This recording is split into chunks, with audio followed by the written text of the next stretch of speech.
రేవంత్ రెడ్డి సత్యాన్ని ఒప్పేసుకున్నాడు. ఢిల్లీలో ఆమ్ ఆద్మీ పార్టీ కేజ్రీవాల్ ని ఓడించింది మేమే అంటే అర్థం ఏంటి? బీజేపీని గెలిపించింది మేమే అంటే అర్థం ఏంటి? మేము జైలుకి వెళ్లకుండా ఉండాలి అంటే, ఓటుకు నోటు కేసులో నన్ను జైలుకి పంపకుండా ఉండాలి అంటే, గాంధీ కుటుంబం చేసిన అవినీతికి జైలుకి పంపకుండా ఉండాలి అంటే బీజేపీ చెప్పినట్టు మేము చేయవలసిందే. బీజేపీనే మేము గెలిపించాలి. ఇంత దరిద్రమా?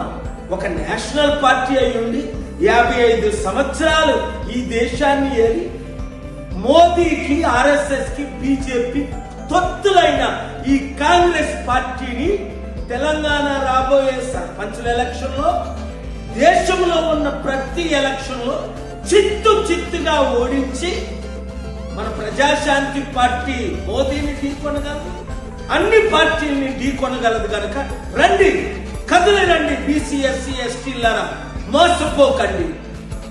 ఈ సత్యాన్ని అందరికీ ప్రకటించండి, చూపించండి. Thank you very much.